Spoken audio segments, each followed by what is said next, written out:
বৈষম্যবিরোধী আন্দোলন চলার সময় শিক্ষার্থী হত্যা চেষ্টার মামলায় জামিন পেয়েছেন চিত্রনায়িকা নুসরাত ফারিয়া। রোববার থাইল্যান্ড যাওয়ার সময় শাহজালাল আন্তর্জাতিক বিমানবন্দর থেকে তাকে আটক করা হয়। গ্রেপ্তার দেখানো হয় আন্দোলন চলাকালে এনামুল হক নামের এক শিক্ষার্থী হত্যা চেষ্টা মামলায়। এছাড়াও জুলাই আন্দোলনের বিরুদ্ধে অর্থ যোগান দেওয়ার অভিযোগও রয়েছে তার বিরুদ্ধে।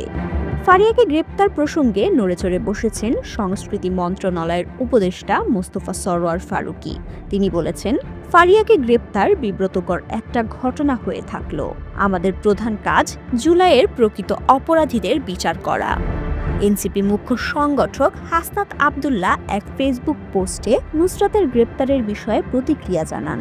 ওয়ালটন আবারও মিলিনিয়ার অফারে ওয়ালটন ফ্রিজ কিনে আপনিও হয়ে যেতে পারেন মিলিয়নিয়ার। মিলিনিয়ার ছড়াছড়ি দেশ জুড়ে, এটা শুধু ওয়ালটনই পারে। তিনি লিখেছেন, ৬২৬ জনকে নিরাপদে বের করে দিয়ে এখন নুসরাত ফারিয়াকে হত্যা মামলায় গ্রেপ্তার করে বোঝাতে চাচ্ছেন আপনারা খুব বিচার করেছেন। এগুলো বিচার নয়, এগুলো হাসিনার স্টাইলে মনোযোগ ডাইভার্সন। স্বরাষ্ট্র উপদেষ্টাও সোমবার সচিবালয়ে বলেছেন, তাকে ছেড়ে দিলে সবাই বলতো কেন ছেড়ে দিলেন। নুসরাত ফারিয়া গ্রেপ্তারের পর সামনে উঠে এসেছে জুলাই আন্দোলনকে ঘিরে ঢালাও মামলা বাণিজ্যের বিষয়টি।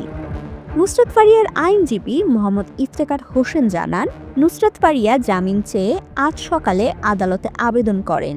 শুনানি নিয়ে আদালত তার জামিন মঞ্জুর করেন। তার আইনজীবী আরও জানান, ঘটনার সময় তার মক্কেল কানাডায় ছিলেন এবং সামাজিক যোগাযোগ মাধ্যমে আন্দোলনের পক্ষে লেখালেখি করেছিলেন, সহমর্মিতাও প্রকাশ করেছিলেন।